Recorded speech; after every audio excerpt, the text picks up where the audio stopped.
Nobody walks away from Alexander Corvino. When the ruthless head of the New York underworld slid a billion-dollar marriage proposal across the mahogany desk, he expected absolute submission. Instead, Penelope Hayes, a brilliant, unapologetically fat forensic accountant who refused to shrink herself for anyone, laughed in his face and walked out. She thought she had won the power play. But by sunrise, her career, her home, and her entire identity would be completely erased. He didn't just want her silence. He wanted her soul. Rain battered the floor-to-ceiling windows of the 68th floor of the Corvino Tower in Manhattan.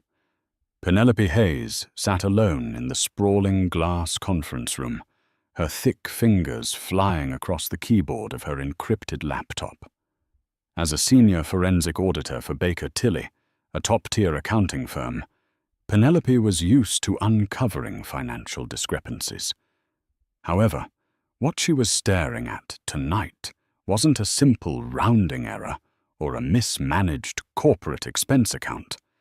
It was a perfectly orchestrated $400 million money laundering syndicate hidden beneath the legitimate facade of Corvino Real Estate Holdings. Penelope was not the typical corporate drone. She was a large, heavy-set woman who carried her weight with an intimidating grace. Her soft, full face was framed by sharp glasses, and her thick thighs and broad hips took up space in a world that constantly demanded women make themselves smaller. She never apologized for her size. Her brilliance was her armor, and her unapologetic fatness was a filter that kept superficial people at a distance. Tonight, that armor was about to be tested by the most dangerous man on the eastern seaboard. Footsteps echoed against the Italian marble floor outside the conference room. Heavy, synchronized, and deliberate. Alexander Corvino entered the room like a shadow swallowing the light.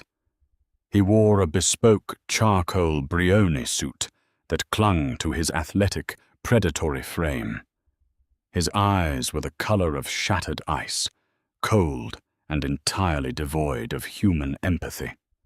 Flanked by two massive men whose tailored jackets barely concealed their shoulder holsters, Alexander waved a single hand. The bodyguards immediately stepped back out, closing the heavy glass doors behind them with a definitive click. Penelope didn't flinch. She adjusted her glasses, pushing her heavy frame deeper into the leather ergonomic chair, and met his icy stare. "You are working late, Miss Hayes," Alexander said, his voice a low, gravelly baritone that seemed to vibrate in her chest. "Fraud doesn't sleep, Mr. Corvino," Penelope replied evenly, tapping the enter key to lock her screen. "And unfortunately for your shell companies in the Cayman Islands, neither do I." Alexander walked slowly towards the table, pulling out a chair opposite her. He did not look angry. If anything, a terrifying spark of amusement danced in his pale eyes. He studied her.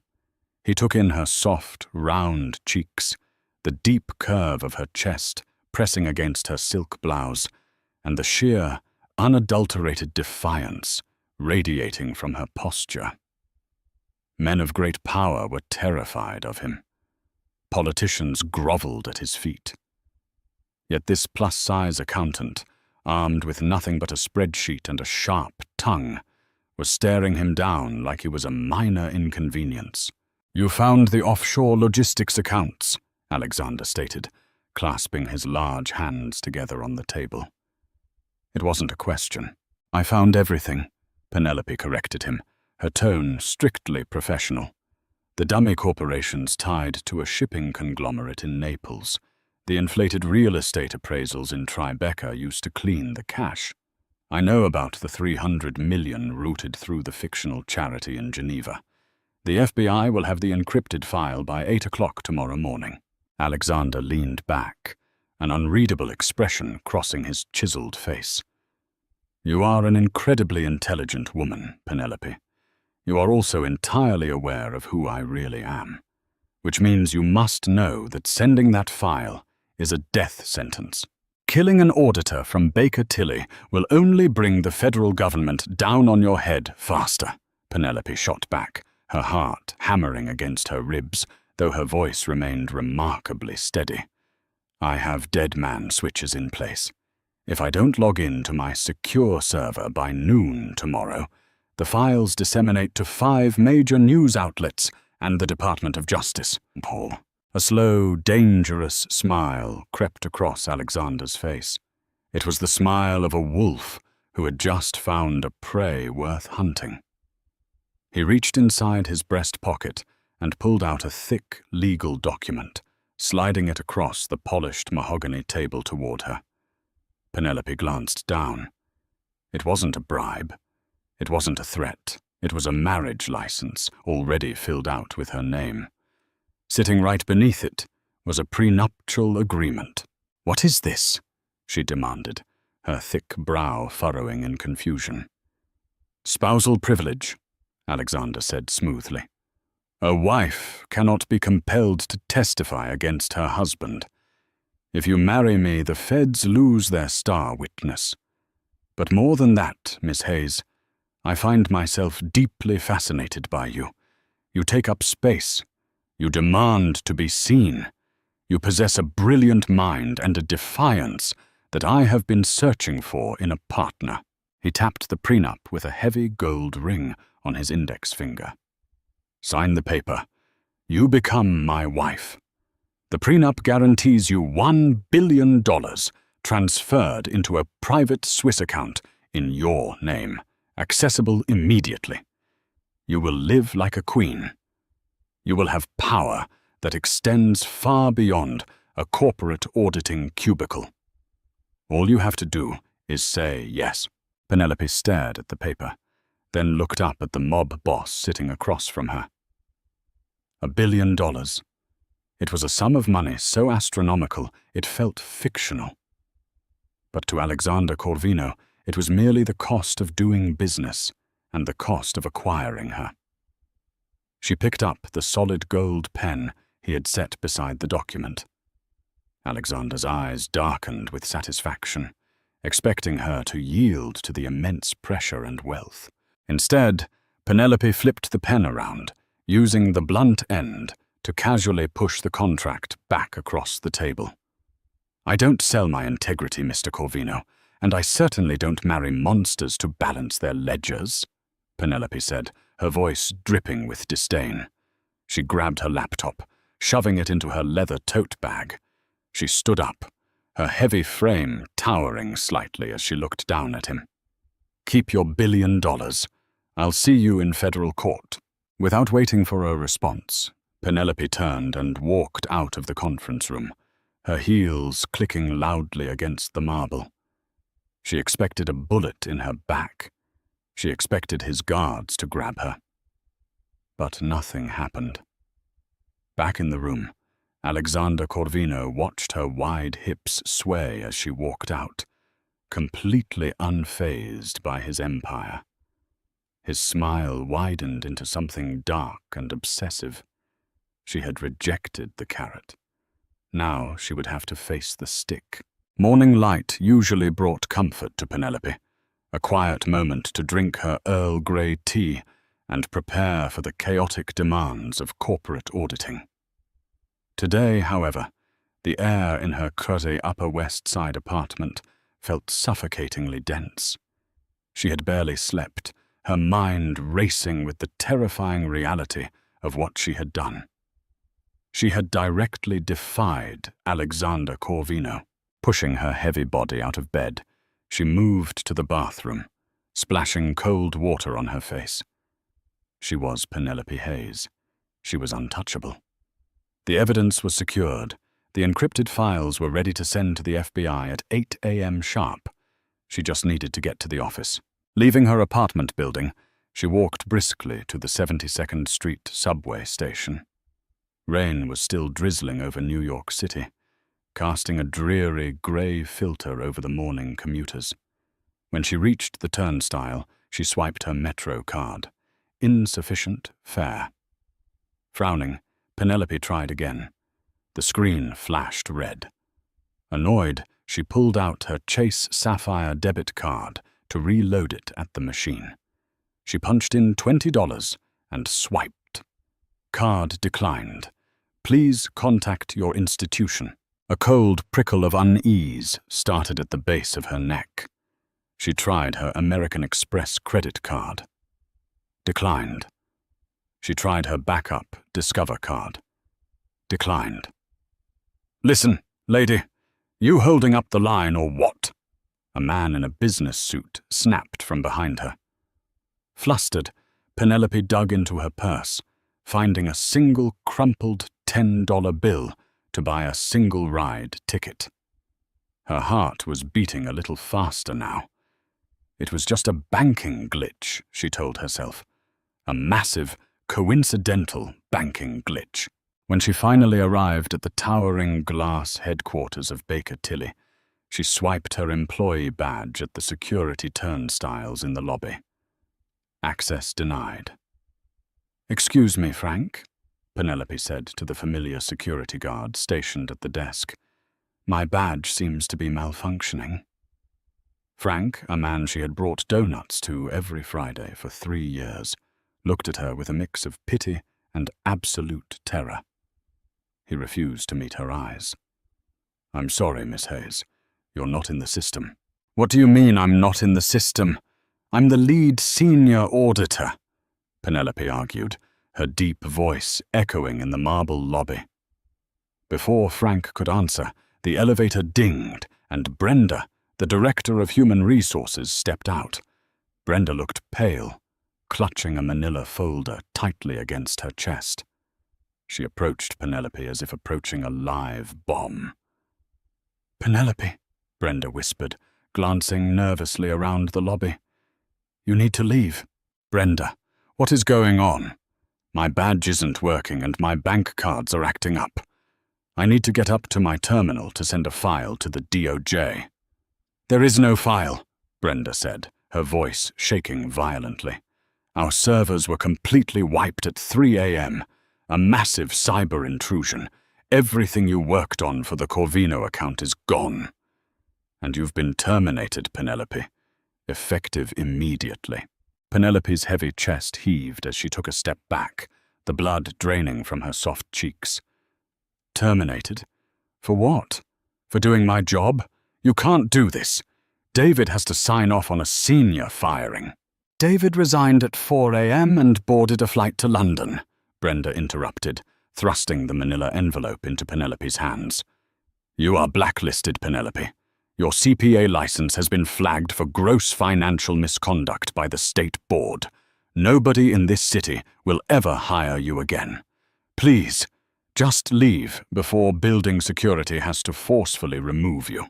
Penelope stumbled backward out of the revolving doors, the chilly New York rain hitting her face. Panic, sharp and metallic, tasted like blood in her mouth. The files were gone. Her job was gone. Her license was suspended. She pulled out her iPhone to call her sister in Chicago. She needed a lifeline. She dialed the number and held the phone to her ear. "We're sorry. The number you have reached is not in service. Your cellular account has been permanently suspended." A terrifying realization washed over her. Alexander Corvino hadn't just destroyed her evidence. He was dismantling her entire existence. Desperate, Penelope hailed a yellow cab, promising the driver she had cash in her apartment to pay him. She rode back to the Upper West Side in a daze, her mind struggling to comprehend the sheer scale of the power Corvino wielded. To erase a person from the banking system, the corporate ladder, and the telecommunications grid in under 8 hours required a level of influence that was godlike. The cab pulled up to her brownstone. Penelope ran up the stoop, but before she could put her key in the lock, she noticed the bright orange sticker slapped across the heavy oak door. Notice of eviction and seizure. This property has been condemned for severe structural violations. Standing on the porch was her landlord, Mr. Henderson. He looked away in shame as Penelope approached. "Mr. Henderson, what is this? I paid my rent for the next 3 months."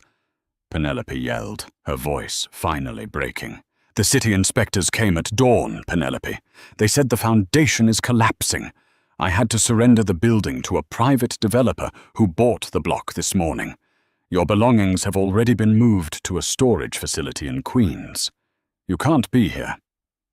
"A private developer?" Penelope breathed out, the rain soaking her hair, plastering it to her round face. "Who?" Mr. Henderson didn't answer. He just pointed toward the street. Penelope turned around, slowly. Parked silently in the pouring rain, right in front of the brownstone, was a sleek, midnight black Maybach. The tinted back window slowly rolled down with a soft mechanical hum. Sitting in the plush leather interior, illuminated by the soft ambient lighting of the luxury vehicle, was Alexander Corvino. He wasn't smiling anymore. His eyes locked onto her trembling, rain-soaked figure, analyzing how the defiant woman from the night before had been reduced to a ghost in a matter of hours. He leaned slightly toward the open window, his deep voice slicing effortlessly through the sound of the rain. "Get in the car, Penelope." Penelope stood frozen on the sidewalk, the freezing rain seeping through her wool coat, chilling her to the bone. Her mind calculated the variables of her completely dismantled reality. She had no phone, no money, no identification, and no safe haven. Going to the police would be useless. A man who could erase her digital footprint at Baker Tilly and condemn her Upper West Side apartment building before breakfast certainly had the NYPD commissioner in his pocket. She was entirely out of options. With a trembling but resolute breath, she stepped forward, her heavy boots splashing in the puddles, and slid into the cavernous, heated back seat of the Maybach. The heavy door pulled shut with a soft, vacuum-sealed thud, instantly cutting off the sounds of the chaotic New York streets. Inside, the car smelled of rich cedar, expensive leather, and the faint, masculine scent of bergamot. Alexander Corvino sat next to her, giving her a wide berth. He did not look triumphant. He looked deeply, intensely focused. "You are ruining my leather," Alexander noted softly, gesturing to her soaking wet clothes. He reached into a hidden compartment and produced a thick, heated cashmere blanket, laying it gently across her broad, shivering shoulders. Penelope clutched the blanket, her wet hair plastered to her round cheeks. She glared at him, her chest heaving with a mixture of terror and absolute rage. "You are a monster. You destroyed my life. I spent 12 years building my career, auditing for firms like Deloitte and Baker Tilly, and you wiped it out in 6 hours. I did not destroy your life, Penelope. I expedited your departure from a mediocre existence," Alexander replied, his deep voice unnervingly calm as the driver pulled the Maybach smoothly into the chaotic morning traffic, heading toward the FDR Drive.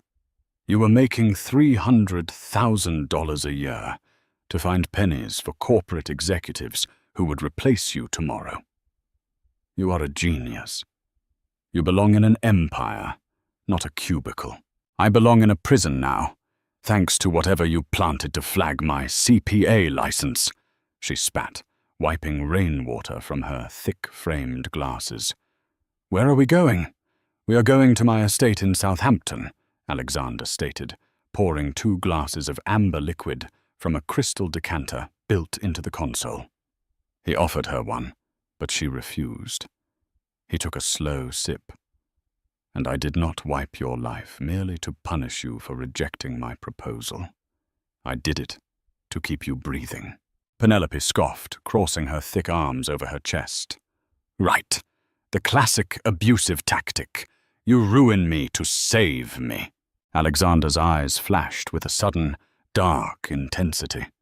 He leaned closer, invading her personal space. The sheer size of his broad shoulders momentarily eclipsed the ambient light of the cabin. The $400 million you found missing in the Cayman Islands accounts? I didn't move it.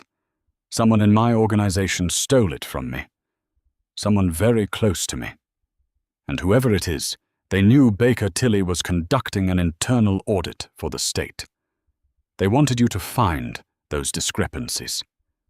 They wanted you to hand that encrypted file to the FBI so the federal government would tear down my operations, leaving a massive power vacuum. Penelope's breath hitched. Her brilliant, analytical mind immediately began processing this new information. If Alexander Corvino hadn't moved the money, then the layered shell structures and the dummy corporations in Naples were a setup, a brilliant, mathematically flawless setup designed to frame the boss. "You're telling me you have a mole," Penelope said, her voice dropping to a cautious whisper. "I am telling you I have a traitor," Alexander corrected, his jaw tightening. "A traitor who sent a 3-man hit squad to your Upper West Side apartment at 4:30 a.m. this morning. The structural damage notice your landlord received? That was my people bribing the city inspectors to get you out of the building before the assassins arrived. I erased your banking and your phone lines so the traitor's hackers couldn't track your location via GPS or transactions. I took everything from you, Penelope, because it was the only way to make you invisible." Penelope stared at him, her heart pounding a frantic rhythm against her ribs. She wanted to call him a liar. She wanted to scream that it was all a manipulation. But her forensic mind recalled the digital footprints she had analyzed the night before. The routing numbers tied to the Geneva charity had seemed almost too obvious. The breadcrumbs had been laid out perfectly for an auditor to find. It was a trap. "Why me?" she asked, her voice cracking slightly. "You have hundreds of accountants on your payroll." "Because they are loyal to my underbosses, and I cannot trust a single one of them," Alexander said, his gaze dropping momentarily to the soft, heavy curve of her thighs under her wet skirt. A flash of undeniable hunger in his icy eyes.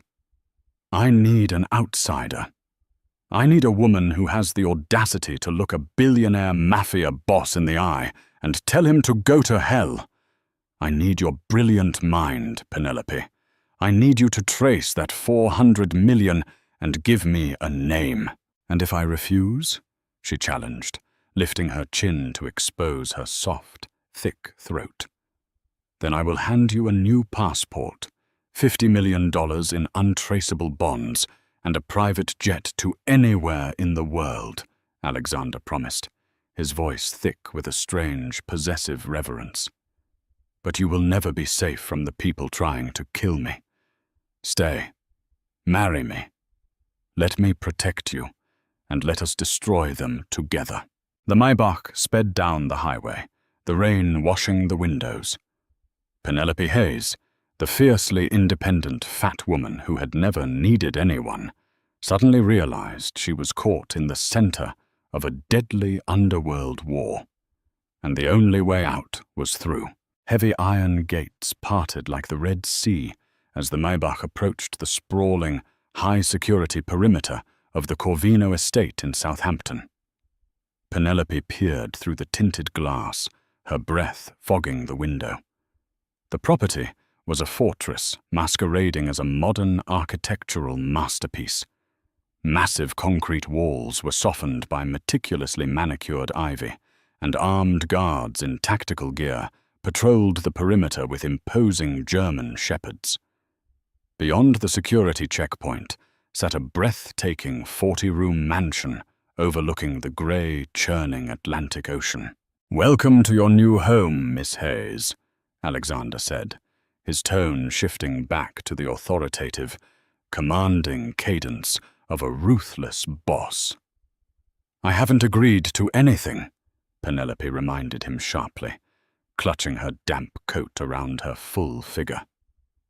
"Your survival instinct will catch up with your pride eventually," he replied smoothly as the car rolled to a stop at the grand entrance. The massive mahogany front doors swung open before the driver even cut the engine. A stern, older woman in a crisp, tailored grey suit waited on the limestone steps, holding a large umbrella.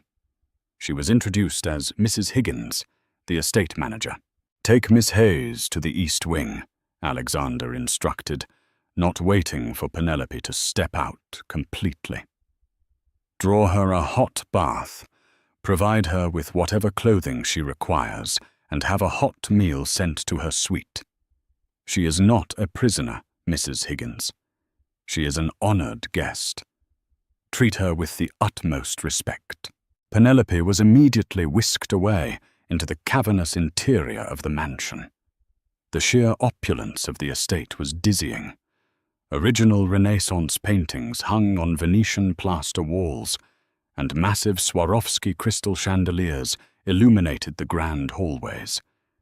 Despite the luxury, Penelope felt the distinct, suffocating weight of a gilded cage.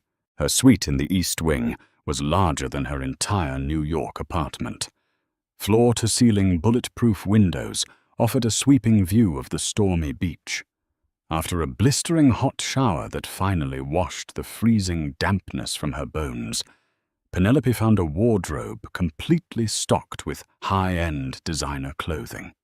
To her profound shock, every single item was perfectly tailored to her plus-size body. Size 20 silk blouses, custom-made wide-calf leather boots, and luxurious cashmere sweaters that would comfortably drape over her wide hips and heavy chest. She frowned, pulling on a soft emerald-green sweater and a pair of tailored black slacks. He had planned this. Alexander Corvino had known her exact measurements well before last night's confrontation. The level of his obsession sent a shiver down her spine, a confusing mix of violation and a dark, forbidden thrill. Society had always told her to hide her body, to shrink.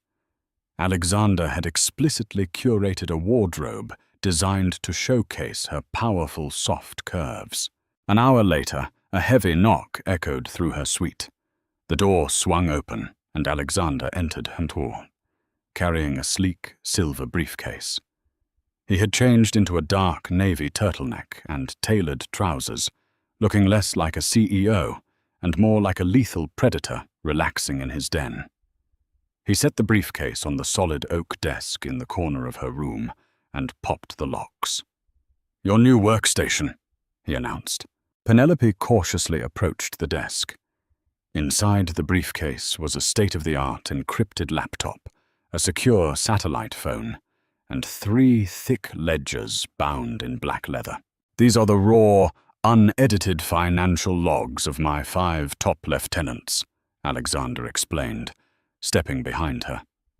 He was so close, she could feel the heat radiating from his massive chest against her back. No shell companies, no fake charities, just the brutal, bloody math of the Corvino syndicate. The $400 million was siphoned out through a microtransaction kiting scheme over the last 18 months. I need you to find the bleeding artery. Penelope looked at the ledgers. Her accountant brain, the side of her that thrived on chaos and puzzles, immediately fired to life. Microtransaction kiting? That requires a direct backdoor into the SWIFT banking system. Only a few financial institutions have that kind of blind spot access. Credit Suisse, maybe Barclays. "Exactly," Alexander murmured, his voice rumbling near her ear.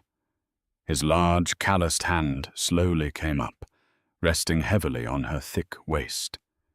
The touch was entirely possessive, sending a jolt of electricity straight to her core. She gasped softly, her body betraying her logical mind. "You see the matrix, Penelope. You see the numbers as a living, breathing entity." "Don't touch me," she whispered, though she made no move to step away from his solid warmth. "I admire you," he confessed softly, his thumb gently stroking the curve of her hip. "Men in my world value frail, silent women who look pretty in the background. But you are a force of nature. You are substantial. You take up the space you deserve, and you yield to absolutely no one. It is incredibly intoxicating. Penelope finally pulled away, her cheeks burning hot. She turned to face him, forcing her professional mask back into place. Flattery won't make me your obedient pet, Alexander. If I do this, if I find the traitor who stole your money and tried to kill me, I want my terms. Alexander's eyes gleamed with raw amusement and respect. Name them. I don't just get my life back, she demanded, her voice steady and loud in the quiet room. I want full control of your legitimate corporate portfolio. I become the chief financial officer of Corvino Holdings. No more shadow games. I clean your legitimate money, and I run the board. And the billion-dollar prenup? We tear it up. If I save your empire, I own half of it. The silence in the room was deafening. She was demanding half of a Mafia kingpin's empire. It was an audacious, suicidal request. Slowly, a dark, brilliant smile broke across Alexander Corvino's face. He reached out, gently gripping her chin with his rough fingers, forcing her to look deep into his icy, dangerous eyes. Deal, he whispered. Now let's go hunt a traitor. Midnight approached with a heavy, oppressive silence over the sprawling Southampton estate, broken only by the rhythmic crashing of the Atlantic waves against the cliffs outside. Inside the East Wing suite, the air was thick with the scent of ozone from overheating electronics and the rich, dark aroma of espresso. Penelope Hayes sat hunched over the silver-encrypted laptop, her thick fingers flying across the backlit keyboard with the precision of a concert pianist. 3 external monitors, provided by the estate's IT staff at her demand, glowed brightly, casting a harsh blue light over her soft, concentrated features. Data streamed across the screens in dizzying cascades. To a layman, it was a meaningless matrix of numbers, roting codes, and foreign alphabets. To Penelope, it was a living, breathing ecosystem of corporate sin. She was using a customized iteration of Palantir Gotham, an advanced data integration platform she had covertly acquired during her time auditing military contractors. She cross-referenced the raw Corvino syndicate ledgers against the Swift banking network's international transfer logs. The $400 million hadn't just vanished. Money of that volume possessed a gravitational pull. It left a digital footprint, no matter how desperately the thief tried to scrub the blockchain. Alexander Corvino sat in a plush leather armchair in the shadows of the suite, watching her with an intensity that made her skin prickle. He had shed his tailored jacket hours ago, the sleeves of his dark turtleneck pushed up to reveal thick forearms covered in faded violent ink. He was a man accustomed to violence, a man who ruled the New York underworld through fear and absolute authority. Yet here he was, entirely captivated by a plus-size forensic accountant in an emerald sweater, surgically dismantling his empire's financial arteries. "You are staring, Alexander," Penelope murmured, without looking away from her primary monitor, her voice a low, raspy purr of pure concentration. "I am observing an artist at work," he replied smoothly, the deep timbre of his voice vibrating in the quiet room. He stood up slowly, crossing the plush Persian rug with the silent, predatory grace of a large cat. He stopped just behind her ergonomic chair, leaning over her shoulder. The heat radiating from his massive frame enveloped her, an intoxicating contrast to the cold, analytical task at hand. "What do the numbers tell you, Penelope? Who is holding the knife to my throat?" Penelope took a deep breath, fighting the sudden, heavy flutter in her stomach caused by his proximity. She pointed a manicured finger at a cluster of transactions highlighted in glaring red on the center screen. The thief is incredibly disciplined. They didn't just wire the funds to the Cayman Islands. They used a technique called micro-transaction kiting. Over the course of 18 months, they siphoned fractions of a % from your legitimate real estate holdings in Hudson Yards and your import logistics companies. "Pennies," Alexander muttered, his jaw tightening as he stared at the screen. "Hundreds of thousands of pennies a day," Penelope corrected, tapping a key to expand the view. They routed those fractions through dummy accounts at Deutsche Bank, converted them into decentralized cryptocurrency via offshore exchanges, and then consolidated the assets in a trust managed by a private wealth firm in Geneva. It is a masterpiece of financial obfuscation. But they made one catastrophic mistake. Alexander's hands came down to rest on the sturdy armrests of her chair, effectively trapping her between his muscular body and the desk. "Show me." They assumed nobody would ever look at the metadata of the authorization tokens, Penelope explained, her heart hammering against her ribs as she felt his breath brush the sensitive skin of her neck. She typed a rapid command sequence, bringing up a secure server log. To authorize a transfer of that magnitude out of your primary holding accounts, the bank requires biometric verification, a thumbprint, a retinal scan, or an encrypted physical key fob. I ran a diagnostic on the IP addresses that pinged the server during the largest transfer anomalies. The IP addresses were masked by a VPN, bouncing through Reykjavik and Singapore. "But," Alexander prompted, his voice dropping to a lethal whisper.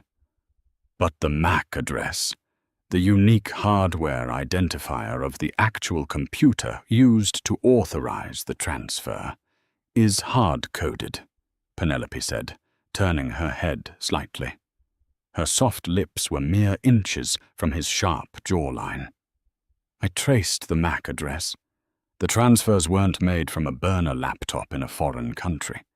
They were made from a machine physically located on the 68th floor of the Corvino Tower in Manhattan." Alexander went perfectly still. The temperature in the room seemed to plummet 10 degrees. "The executive floor. My floor. The authorization didn't come from your terminal, Alexander," Penelope continued, her voice steady despite the sheer terror radiating from the man behind her. She brought up the final verification screen, displaying the registered user of the compromised hardware. "It came from the terminal registered to your chief operating officer, Harrison Cole." The silence that followed was terrifying. Harrison Cole wasn't just an employee. He was Alexander's right-hand man, the architect of the syndicate's transition into legitimate corporate enterprises. Alexander slowly straightened up, his icy blue eyes turning black with absolute, unadulterated fury. The sophisticated CEO vanished, replaced instantly by the ruthless Mafia boss who had built an epir on blood. "Harrison," he whispered, the name sounding like a death sentence. "He knew the Baker Tilly audit was coming. He hired you to find the discrepancy, knowing it would trigger a federal investigation that would dismantle my leadership, leaving him to take the throne with $400 million in clean cash. He manipulated the system flawlessly," Penelope said, closing the Palantir terminal. "But he didn't account for me. He didn't realize I would refuse to be intimidated by the numbers. He underestimated my capability, just like the rest of the world always has." Alexander reached down, his large hands gently gripping her thick shoulders. He turned her chair around, so she was fully facing him. He looked down at her, his expression a complex mixture of lethal rage directed at his betrayer and overwhelming, consuming awe directed at the woman sitting before him.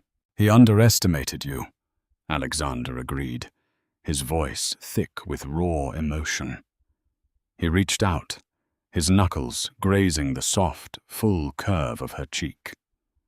But I never will. You just handed me the head of my betrayer, Penelope. You have secured your place in this empire. Now we take everything from him. Betrayal tasted like copper and old blood. Alexander Corvino stood by the floor-to-ceiling windows, staring out into the pitch-black storm, calculating the exact method by which he would dismantle Harrison Cole.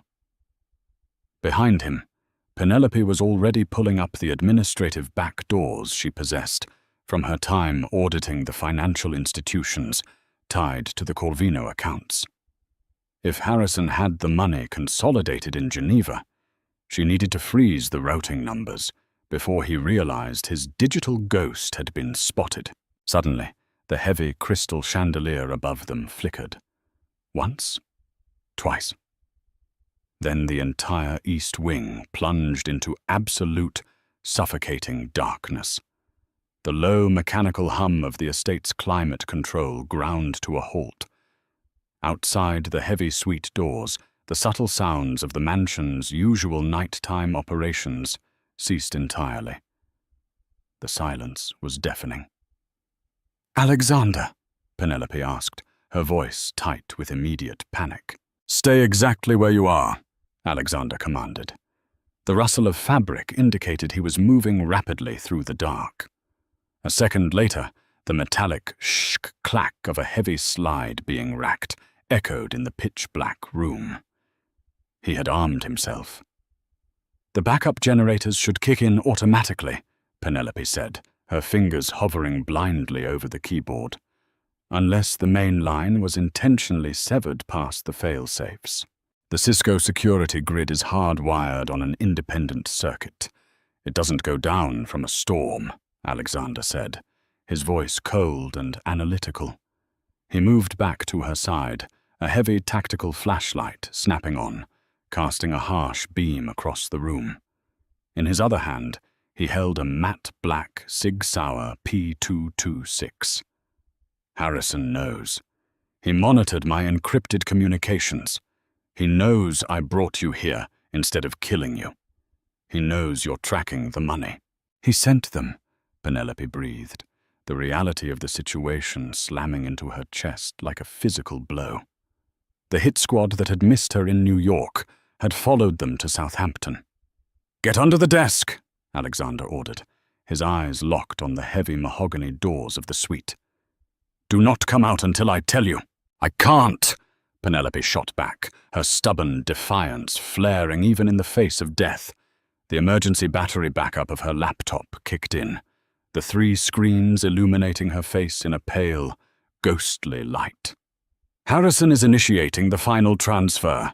The Palantir system is flagging a massive blockchain conversion. He's moving the 400 million into untraceable offshore crypto wallets right now. If he completes this transfer, the money disappears forever, and he uses it to buy the loyalty of your lieutenants." Alexander looked at her, his tactical mind assessing the variables. "How long to freeze the accounts?" 3 minutes. I have to spoof a multi-factor authentication protocol through the JP Morgan compliance server to trigger an automatic federal freeze," Penelope said, her thick fingers already flying across the keys. Her heart was beating so fast it threatened to crack her ribs, but her mind was terrifyingly clear. "I need 3 minutes, Alexander."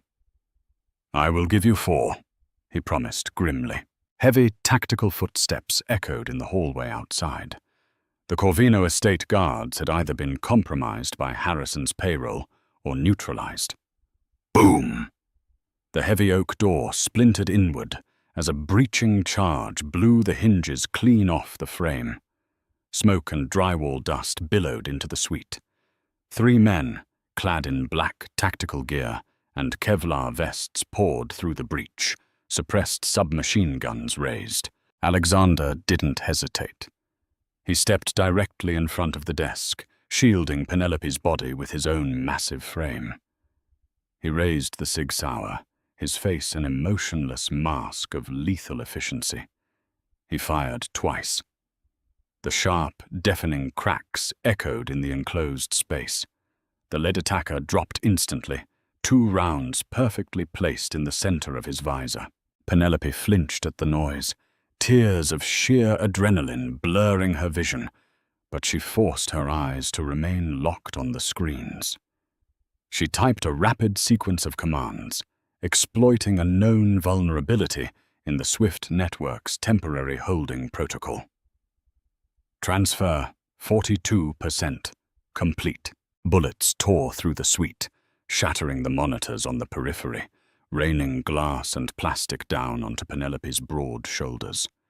She ignored the debris, ignored the terrifying sounds of men dying mere feet away from her. She was a forensic auditor. The numbers were her battlefield. Alexander moved with terrifying speed, diving behind a heavy marble pillar as the remaining 2 assassins focused their fire. The plush leather armchair Penelope had occupied earlier was torn to shreds by a hail of bullets. Transfer 68% complete.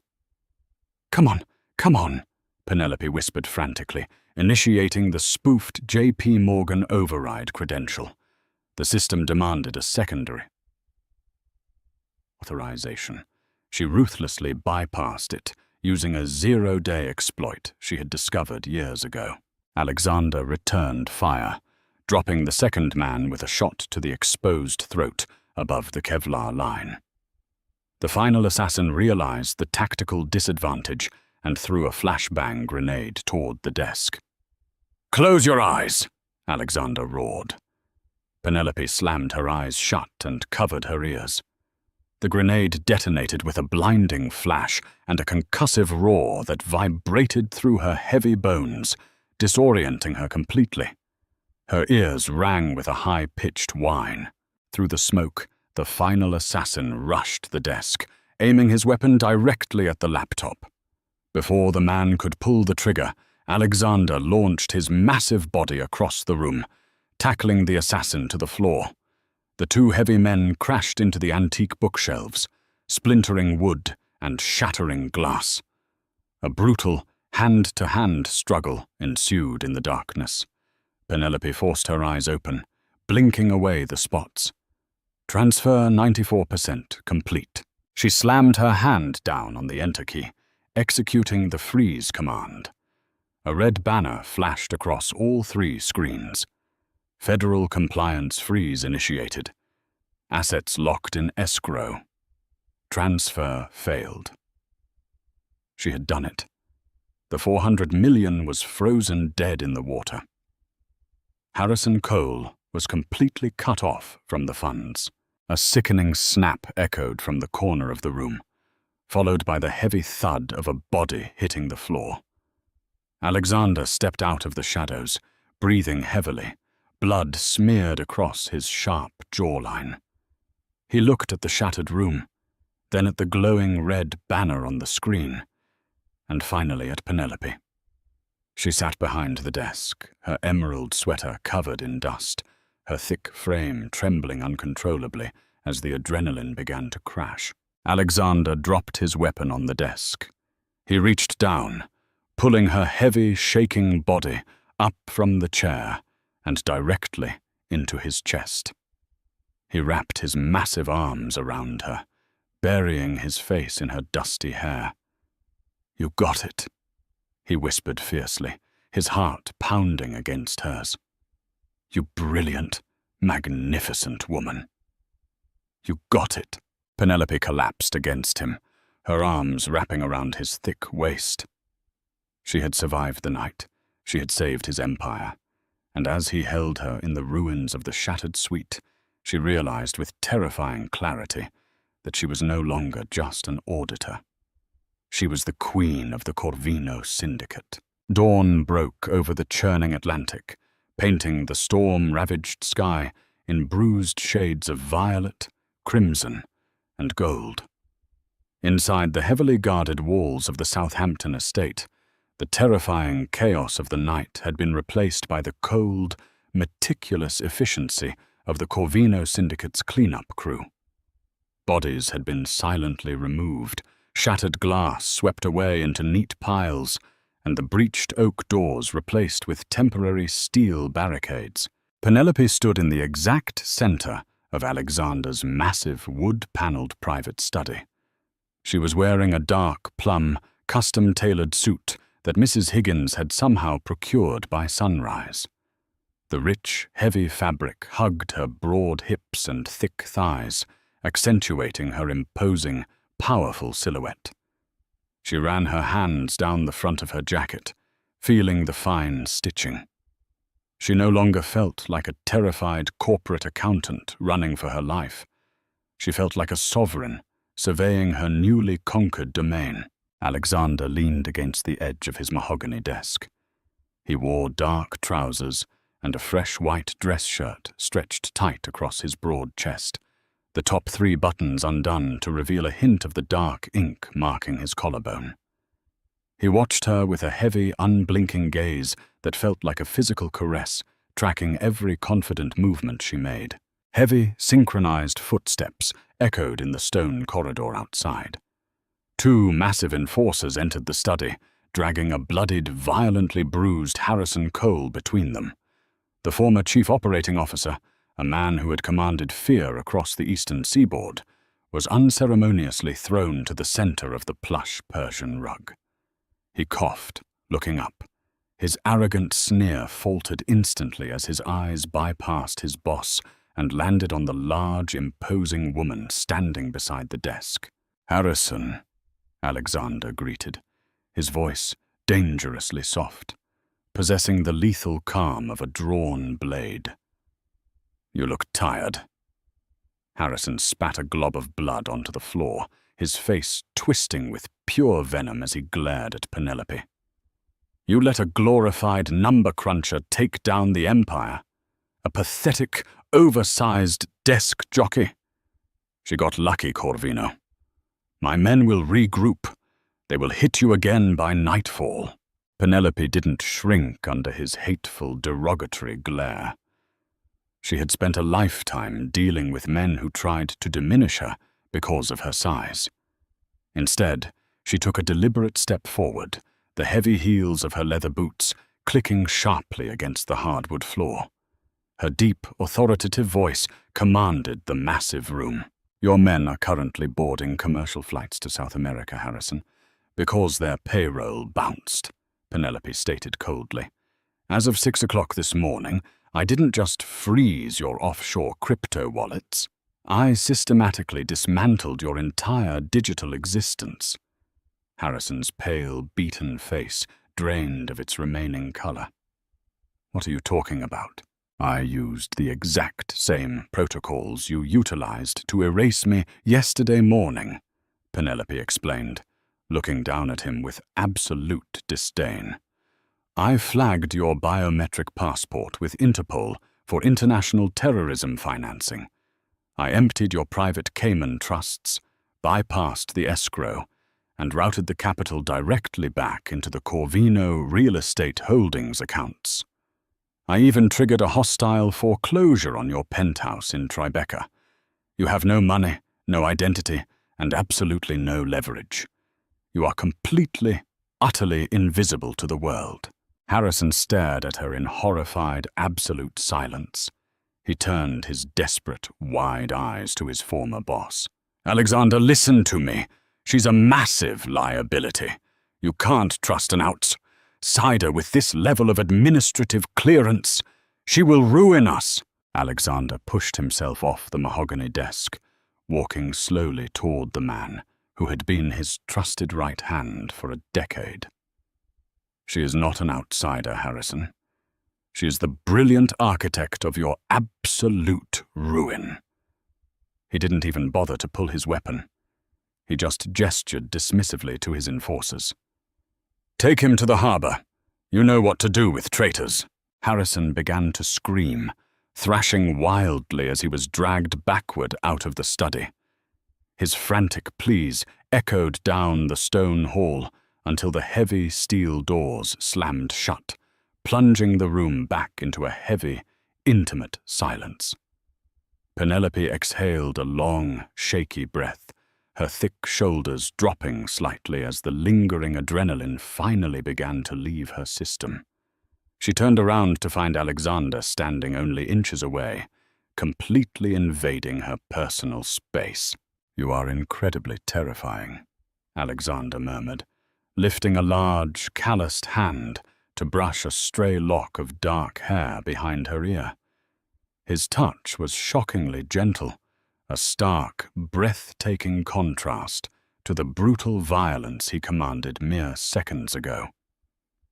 "I told you I don't balance ledgers for monsters," Penelope replied, her heart hammering wildly against her ribs as she looked up into his icy blue eyes.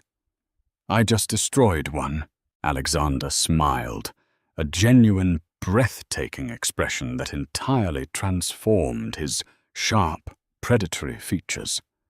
He turned to his desk, picking up a thick, leather-bound portfolio and handed it directly to her.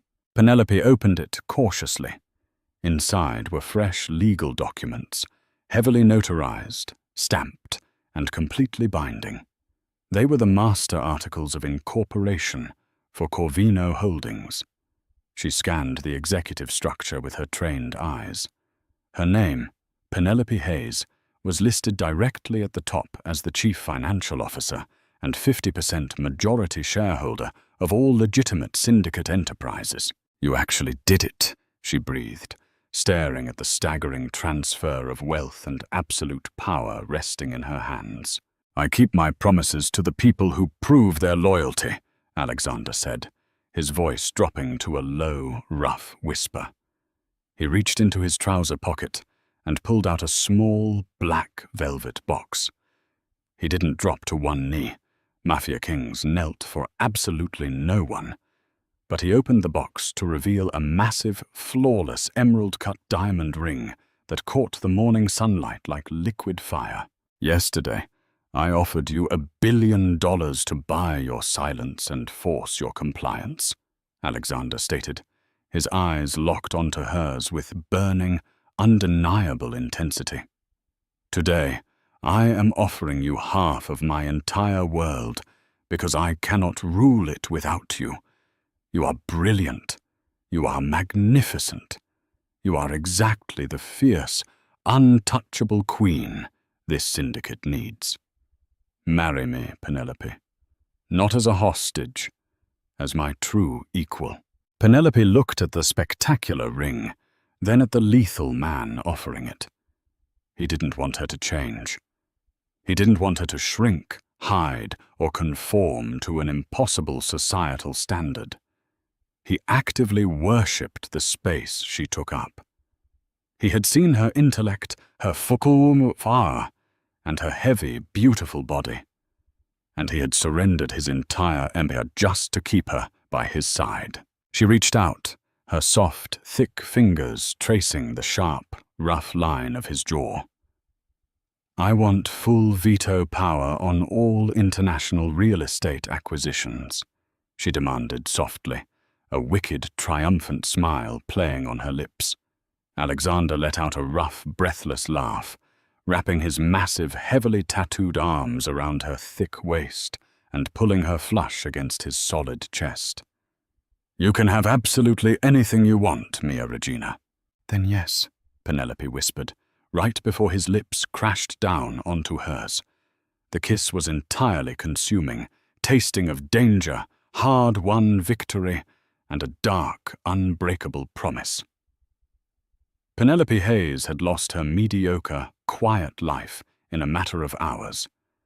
But as she stood in the arms of the most dangerous man in New York, she knew she had gained something infinitely better. She hadn't just survived the deadly underworld. She had completely conquered it. Penelope's incredible journey from an underestimated, brilliant accountant to the undisputed queen of the Corvino Empire proves that true power comes from never shrinking yourself to fit someone else's mold. She took control of her narrative, completely dismantling her enemies while embracing her beautiful, powerful body and her undeniable intellect. What was your favorite twist in this billion-dollar mafia romance? Drop a comment below and let us know. If you loved Penelope's fierce defiance and Alexander's dark obsession, hit that like button, share this video with your friends, and absolutely subscribe to our channel for more thrilling stories.